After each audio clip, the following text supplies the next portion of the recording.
and then it doesn't happen. One of our counselors will weigh in on that. And then for our culture segment, a 2-part discussion on handling stress with counselor Eliza Huey. Part 1 this weekend on The Boundless Show. Hang out with Lisa Anderson and friends here on Moody Radio Cleveland. Boundless, Saturdays, 3:30 p.m. Boundless. The following is a test of the emergency alert system.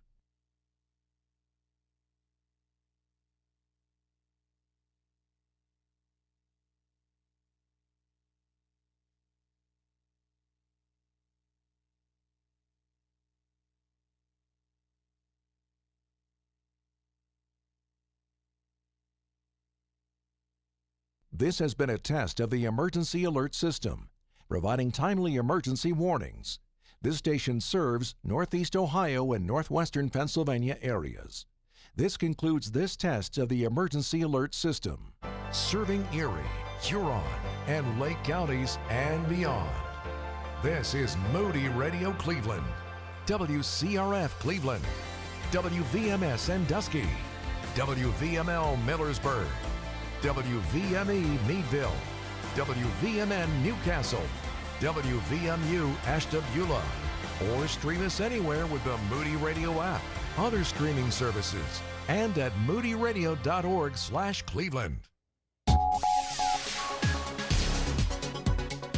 The leader of a nonprofit Haitian group is filing criminal charges against Donald Trump and his running mate, J.D. Vance.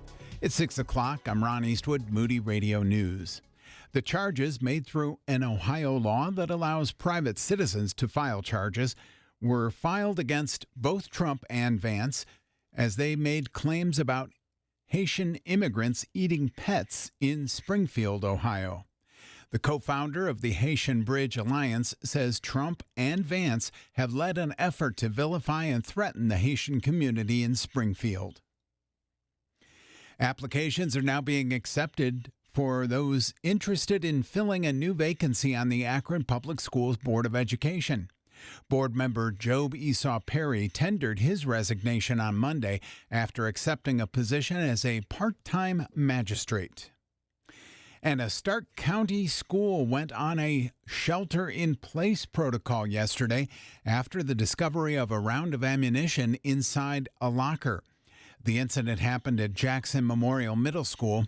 Police responded to the scene and say they do not know at this time how the ammo came to be in a locker that is commonly used for storing band instruments. I'll have sports and weather in just a moment. Moody has great resources to help your children know the Bible better and to know Jesus in a personal way. Today in the Word Family Studies. This month, we explore the Old Testament book of Ecclesiastes in our family study titled, God Gives Our Lives Meaning. They'll learn that it all comes from a relationship with God.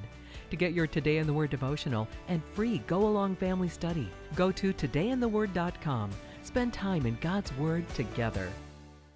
In sports, the Guardians dominated the Reds 6-1, but the Pirates fell to the Brewers 7-2. Here is your Moody Radio Cleveland forecast. Cloudy skies with a chance of showers and thunderstorms this afternoon. Our high temperature is going to be in the mid-70s. And at last check, we did have cloudy skies and 68 degrees in Cleveland. A drizzle being reported in the Akron-Canton area, 67 the temperature. It's mostly cloudy and 66 in Ashtabula. It's time for your moron moment. Google is working on satellite technology that will improve the detection of wildfires. The search giant is investing in an artificial intelligence-powered enhancement to its camera network already in space, allowing users to see fire activity on Google Maps. The company is spending $13 million to improve current satellite imaging to pick up flames in an area as small as 16 square feet. The upgraded system is expected to be ready as soon as next year. And that's your Moron Moment. Moron. And you can find that on our Facebook and Instagram. It's 6:03 with Moody Radio News. I'm Ron Eastwood.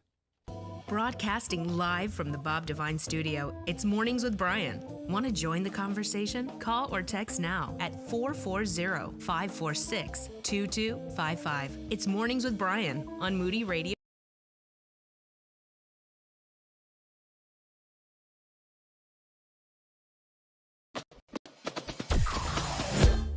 Mornings with Brian. Moody Radio Cleveland. 103.3 at 6 to 9 a.m.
That was Crossroads Music, and it's another day of the show. Lauren's still out. She's back next week.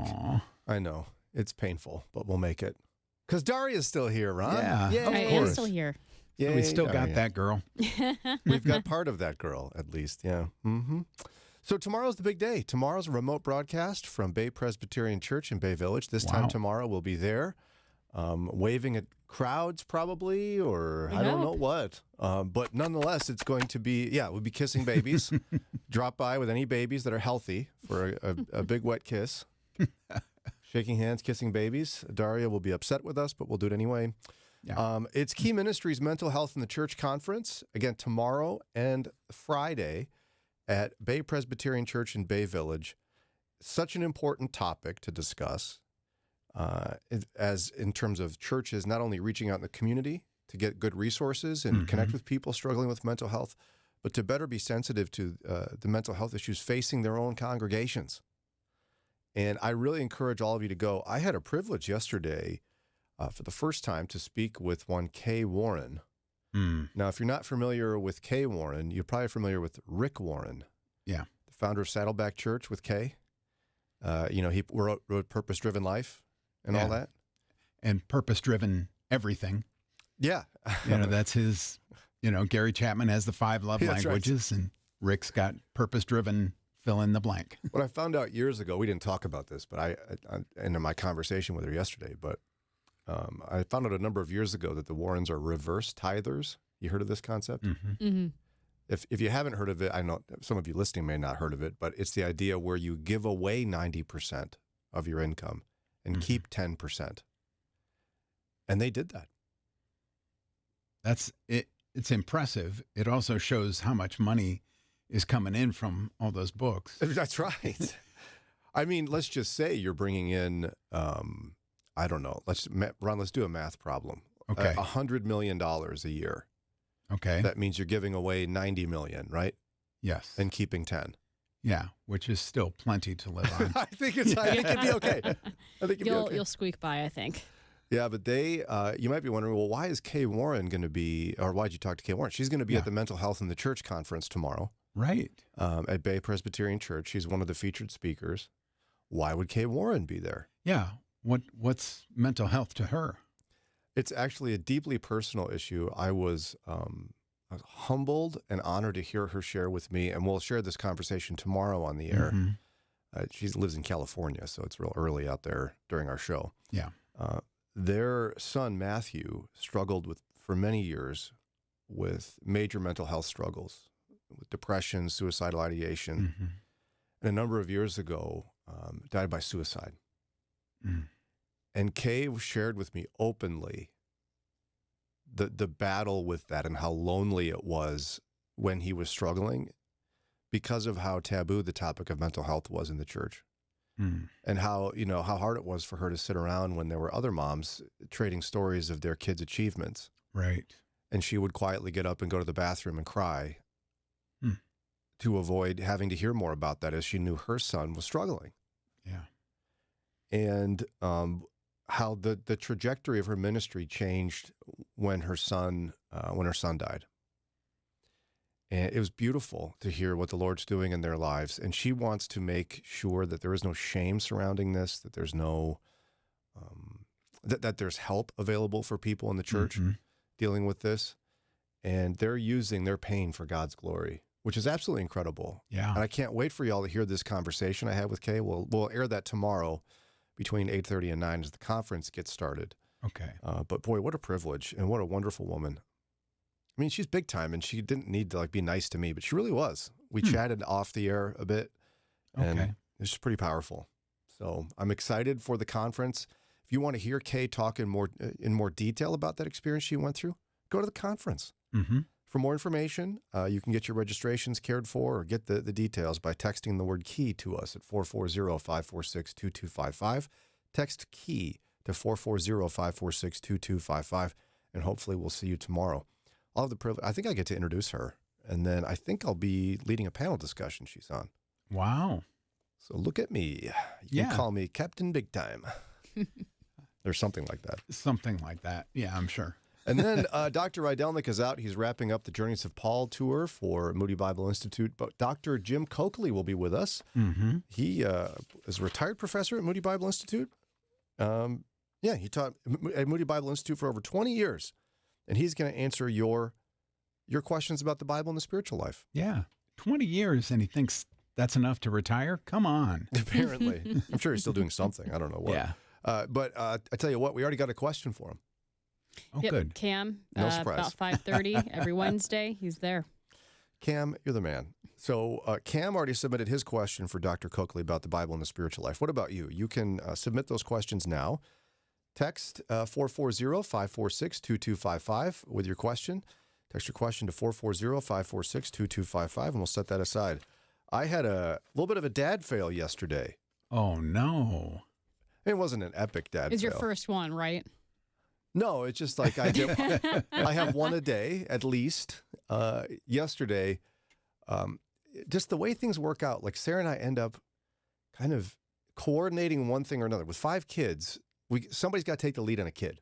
Yeah. So Sarah happens to be on the parent text list, an app list for one of our kids' sports activities. Mm-hmm. Makes sense, right?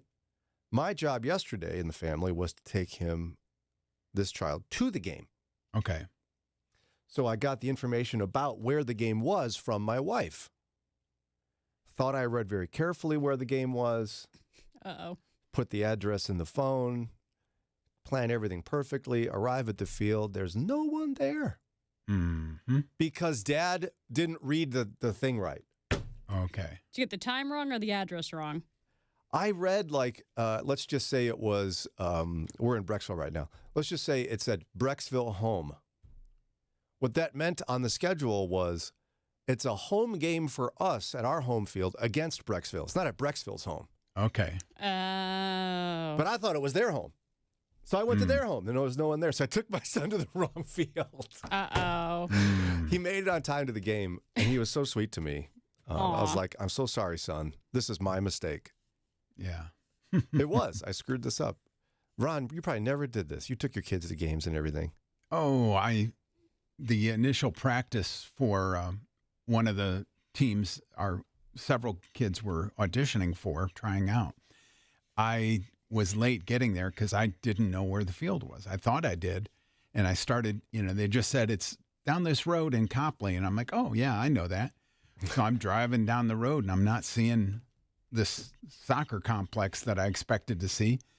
Taking all these, off roads, looking down there, come back to the main road. And I even got, I had like 5 kids from Medina all going to this practice.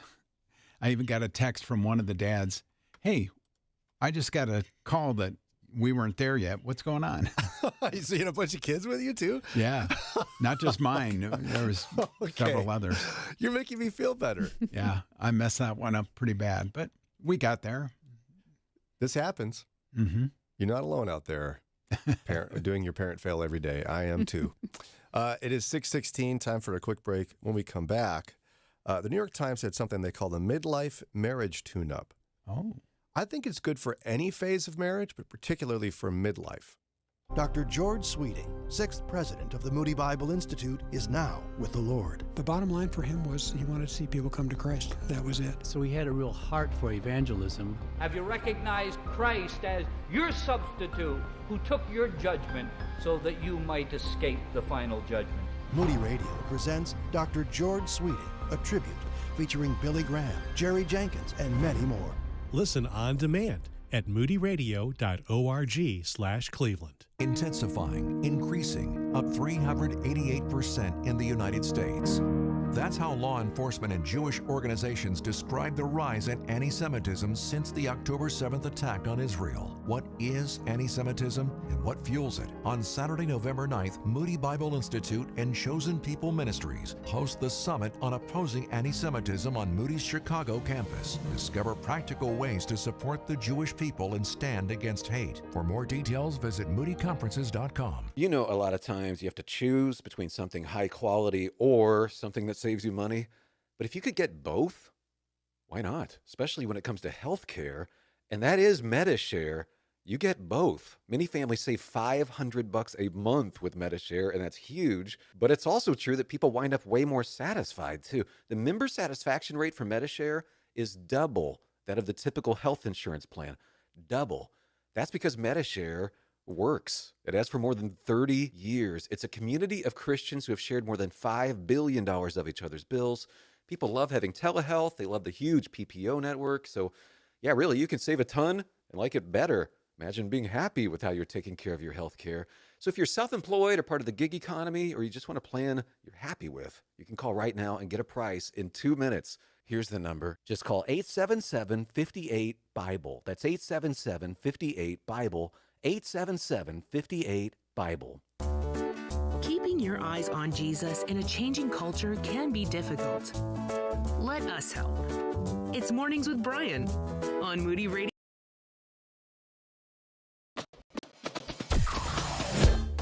Mornings with Brian. Moody Radio Cleveland. 103.3 at 6 to 9 a.m.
Micah Tyler, WCRF, Mornings with Brian at 6:22. And I tell you what, our share campaign is next week. Our fall share campaign, where we remind you that we're listener supported and it's donations from folks like you that enable this ministry to continue. And it's folks like your great grandparents who started this ministry with donations. Yeah. So think about it. Pray about it. We need some matching donations to help motivate others to give. We need folks to get in early and often, as they do in Chicago with voting. So if you want more information, just go to our website, moodyradio.org/Cleveland, moodyradio.org/Cleveland. You could call 800-600-9624. Do we have a keyword on this? I don't even know if we do. I don't think we do. Not that I'm aware of. So don't do that. You don't need that. Just go to the website, moodyradio.org/Cleveland. But that 800 number does go to our operators who are standing by. Yes, We do have a keyword. You can also text SHARE to 440-546-2255. See, what do I know? Nothing. Okay, New York Times had the midlife marriage tune-up. Before we get to the details on that, first of all, they tried to define what is midlife. What is it? 35 to 45.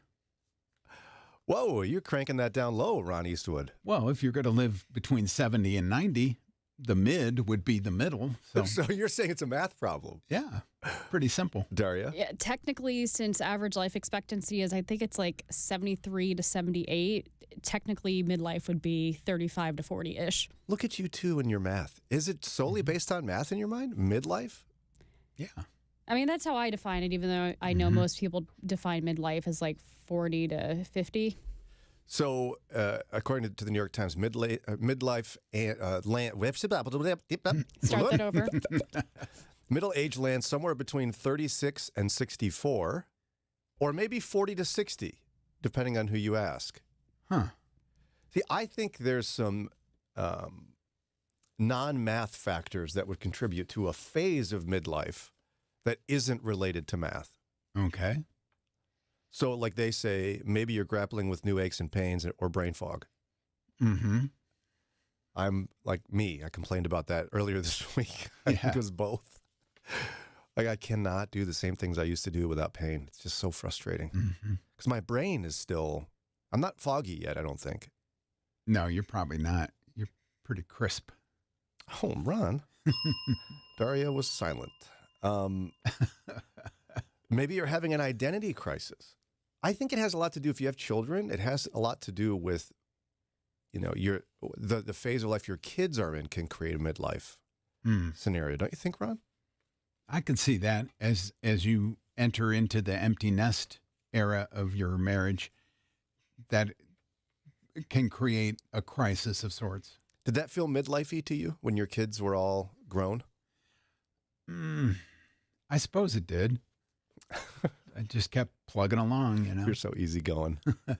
I remember feeling when I reached, was it 45, which is what I am now, I guess? It felt like I'm halfway done with my work life. Because I am. I have about as many years left in my work life, technically, as I have behind me. And it felt a little odd. A little disorienting, like... you know, it's too late to start over. Not that I want to, but it's too late to start over. It's never too late to start over. You get to a point where there's needs of your family that you can't start over financially for a number of reasons. Again, I'm not looking to. It's just like this point you've reached where it's like, you know, when you're young, it's like, I can do anything. Life's ahead of me. And life is ahead of me. I'm not saying I'm about to die or anything, but, you know. Yeah. There's different circumstances here. Most restarts, you're going to go to the lower end of the income. Yeah. There are some careers, though, you could start in and you'd get a raise. At least I would. Some people would, yeah. Oh, sure. My grandma went back to college at 50. Oh, Grandma, you're so smart. Now, apparently they say that midlife also might be affecting the 2.5 million sandwich generation caregivers who are simultaneously caring for children and aging parents. That's got to be an odd place to be in. Real tough. Because people are delaying having kids, so their parents are older and their kids are younger. And then add to that gray divorce. You heard of this, Daria? Yeah, I think we've talked about it on the show. People become empty nesters, 60s, 70s, and then they start really getting divorced. Yeah, so gray divorce among adults over 50 has doubled in the U.S. since 1990. That's a shame. Have you seen it among your peers, Ron? I don't think so. I'm not noticing it. I've seen a lot of people who are divorced, but it seems like that happened earlier, like in their 40s, maybe 30s even. Yeah. I saw it like after about 7 years of marriage or so, 7 or 8, I saw a lot of my high school friends get divorced. Many of my high school friends are already in a second marriage. I've got I know several people. I've only been out of college for four and a half years. I already know a lot of people that are divorced. They got married right out of college and they're already done.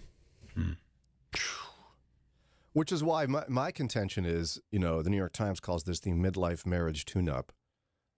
I think it's just forget the midlife part. Marriage needs a tune-up. Marriage needs a tune-up, yeah. And they actually ask some really compelling questions that would cause anyone at any phase to really think deeply about the future of their relationship. And I think they're thought-provoking. And so what we're going to do is we're going to hit pause here, and we're going to pause for prayer. And when we come back, I'm going to take us through some of the questions they ask that I think are good for any Christian marriage to consider as well. To seek God, all you have to do is doubt your doubts. Some of you will doubt anything but your doubts. I'm Darcy Harrod, and this is Pause for Prayer. Tim Keller had a way of making you think, didn't he? And this quote of his is no different. Maybe for some, belief in God feels so foreign because they're holding tightly to their doubts. They question everything, but never stop to ask if their doubts are keeping them from knowing the truth. Perhaps by questioning those doubts, they could be led to the path of discovering God's love and grace. Let's pause for prayer. Heavenly Father, there is only one way, and it is you. But some hearts are hard. They've been hardened by a lot of things. But Lord, these people need to know the truth. I ask you to please soften their hearts, crack them just a little so that maybe, just maybe, they begin to doubt the very things that are holding them back from believing, their doubt itself. In Ezekiel 36:26, you say, I will give you a new heart, and a new spirit I will put within you, and I will remove the heart of stone and give you a heart of flesh. I pray for those people in our lives with hard hearts. I pray they can be softened, and I pray for us as well, your children. Lord, give us the desire to pray without ceasing for those people in our lives who don't yet know you. Give us the opportunity to share the good news stated in John 3:16.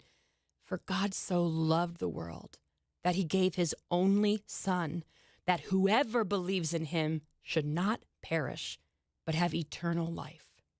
Help them to see the truth, to doubt their doubts, and turn to you. In Jesus' name we pray. Amen. Hello, Roland Warren here with your Pro-Abundant Life Minute.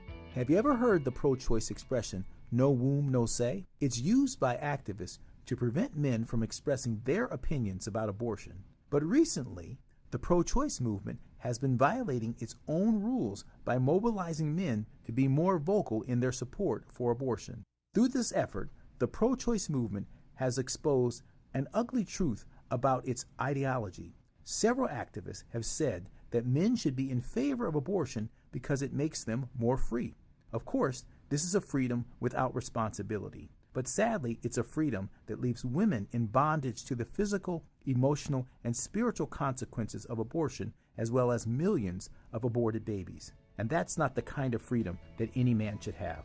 For more pro-abundant life insights, visit care-net.org.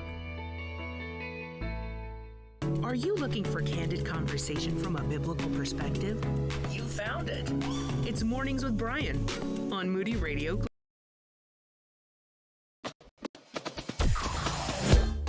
Mornings with Brian. Moody Radio Cleveland. 103.3 at 6 to 9 a.m.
Good morning. It's WCRF Mornings with Brian, where it's 6:36. Can't wait to see you tomorrow at Bay Presbyterian Church in Bay Village for Key Ministries Mental Health and the Church Conference.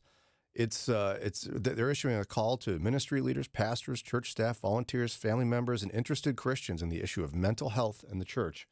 This conference will be for you. It is tomorrow and Friday.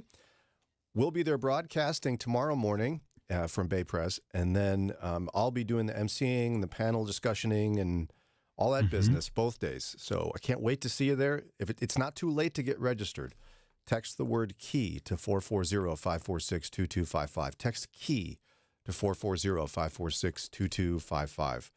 And then listen in. It should be probably right around 7 o'clock news. I shifted gears a bit in what I wanted to talk about today because I kept seeing a name pop up in my news feed last night of an inmate in Missouri. And that tied to my mind keeps going back to a conversation we had earlier this week with Christian author Matthew, I think he pronounced it Martens. Yeah. Yeah. I called him Matthew Martins all morning, and I feel embarrassed. Yeah, and at the end when he was, given his website or whatever, Martens. You guys heard that too? Oh, yeah. No. Boy. He may have just been stressing it. Yeah, just stressing the different spelling, possibly. Yeah. Either way, he wrote a book called Reforming Criminal Justice, A Christian Proposal, and he gave a couple statistics. The one that keeps reverberating in my mind is when you look at exonerations that have happened over the last number of decades, 60%, 60, have been due to misconduct from police or prosecutors. That's nuts. Yeah, that was shocking. And they're no liability. Prosecutors can intentionally screw up a case with no liability, apparently. Yeah, I had no idea that prosecutors were completely immune, no matter how bad they screw up. That's wrong, is what that is. Outrageous. Yeah. Well, what officials would tell you is that, they're not immune. They're elected. So the voters can vote them out of office. And guess what? We don't, because people don't follow these cases. No one does the research. People don't like change. I mean, the incumbent, it doesn't matter how bad a job they've done or how good the opposing candidate looks. The incumbent almost always wins, which is why you have these politicians that have been in power for 40, 50 years and allowed to just become more and more crooked. Right. And there's so many podcast series out there and such and documentaries that show these cases, and then, there's no consequence. But nonetheless, I've been thinking about that so much because of our conversation with him earlier this week. I couldn't resist looking at a criminal case that became viral. Right. About a guy named Marcellus Williams. And I'm going to talk a bit about that because you guys, you're not going to believe it. And I don't even know what to do with it. We'll do that here in about 20 minutes. But for now, the New York Times has something called the Midlife Marriage Tune-Up. And that was really interesting. It's not just for midlife, I don't think. It's a series of questions that couples can ask each other that will help do a tune-up at any point. Because I don't care how long you've been married, marriage can get to the point where couples therapists talk about your relationship isn't new and fresh. And so it can get stale, and it can get like it needs a tune-up. Yeah. I bet you and Jimmy have even felt some of this sometimes. Oh, yeah.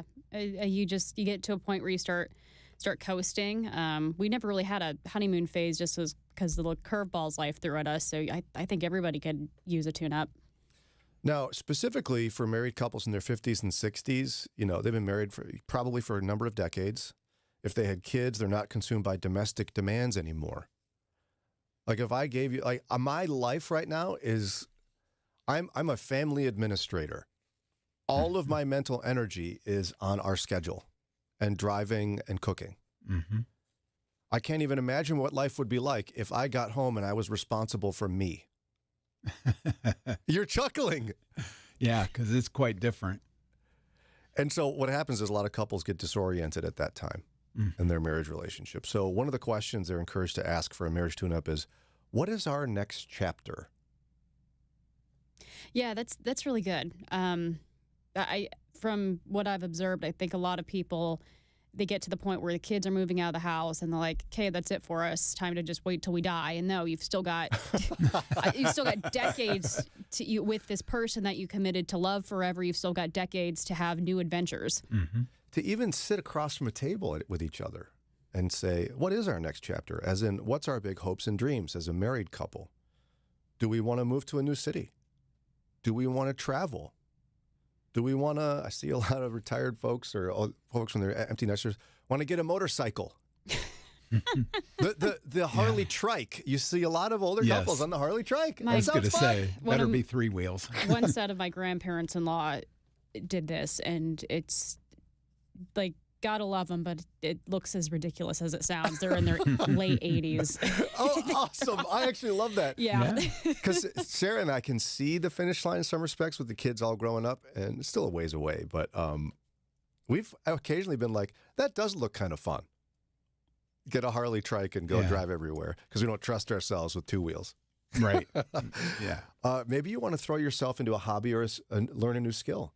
Yeah. Maybe like your grandmother did, Daria. You want to go back to school. You want to learn something. You got time. Yeah. You got resources. Maybe you want to become more civically engaged. There's a couple at my church where a guy in his retirement's like, you know what I'm going to do? I'm going to run for school board. Okay. He's going to get civically engaged. But I think it would be so easy to just kind of, well, the kids left. I'm tired. So let's just kind of hang out. Mm-hmm. Have you guys ever done, I mean, I don't think without someone telling me I would have thought to do this. Have you and Dana ever done some sort of like, what's our next chapter? But you're so busy with grandkids. Maybe you haven't had a chance. Yeah. It's on my list of things I'd like to do, sit down and talk about that with her. But we're still at the point, working a lot, paying off debts, trying not to incur more debts. Yeah. Which basically means trying to keep her from scrolling through Amazon. But there are some things that I'm intentionally implementing myself, and some things I would like to ask, what does she want? Because you don't naturally know what she wants. Right. She may be daydreaming in her own time about her future with you. But the times that couples sit down and actually talk about those things are very few and far between. And when I mess up, it might be daydreaming about her future without me.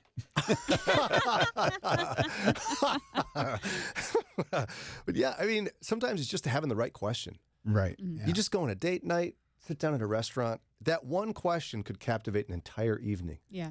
What is our next chapter? What do you see as our next chapter together?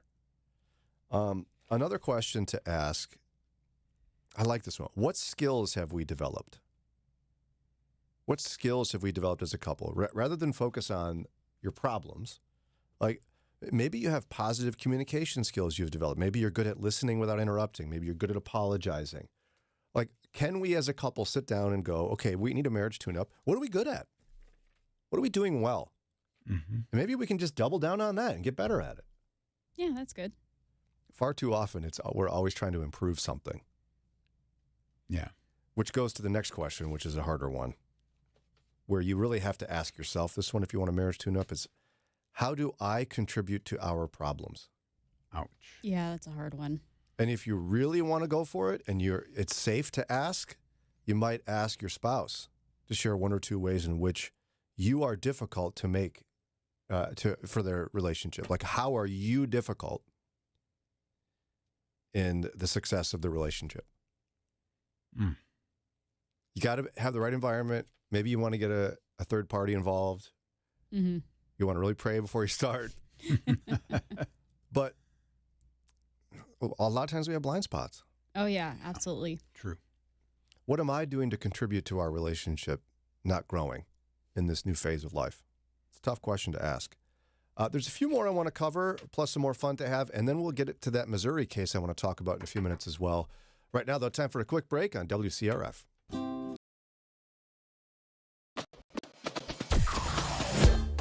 Mornings with Brian. Moody Radio Cleveland.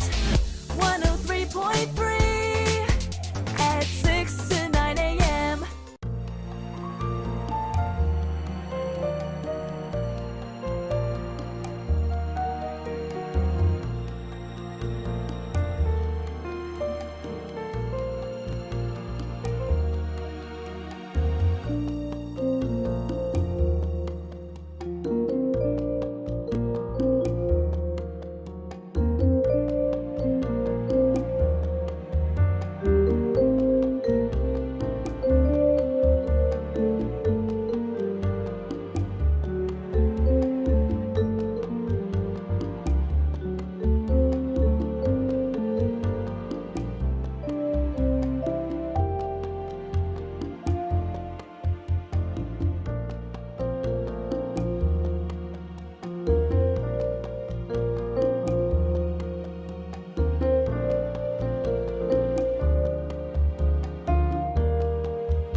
conference where Dr. Julie Slattery, of course, from Authentic Intimacy, is bringing into town Jackie Hill Perry, who's incredible.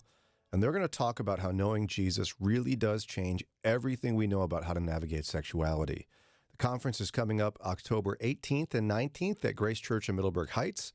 For more information, text RECLAIM to 440-546-2255. RECLAIM to 440-546-2255.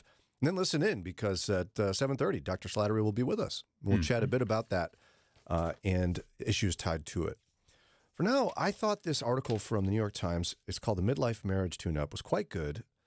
Even though it's a secular periodical and a secular article, it has some good questions that Christians can ask to help with their marriages. Just because we have limited views of what divorce can look like in Christian marriage doesn't mean that we don't need to work on marriage.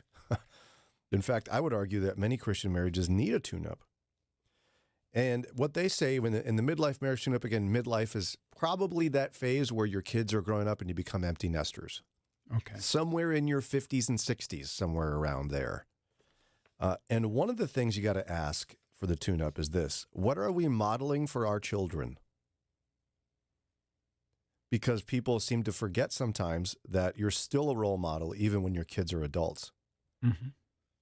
Like, you can ask questions: what do we want our children to learn from our relationship? How might we shape their relationships? Like, maybe your priority is you want to make sure your adult children know that relationships take work. Mm-hmm. And so you, just out of the principle of wanting to model well for your kids, are going to go to marriage counseling as an empty nester. And you're going to make sure your kids know you're doing it. Not because you necessarily have a major problem, but you want them to know, hey, you know what? Marriage is hard work. Your mom and I want to make sure we're going to stay strong in our retirement years and our years when you guys are gone. So we're going to marriage counseling. It's been great. Yeah, that's a really good one. I think a lot of people, they'll get divorced when the kids are out of the house. Like, it's fine, they're staying together just for the kids. It's like, no, especially if your kids aren't married yet, because they're, teens, early 20s, they're going to see your failed marriage and they're going to say, well, I can't do it. I mean, for millennials and Gen Zers, our parents got divorced so frequently that some of them have completely sworn off marriage. So that modeling doesn't end when your kids reach adulthood. And I think we forget that, right? You're like, well, they're on their own now, so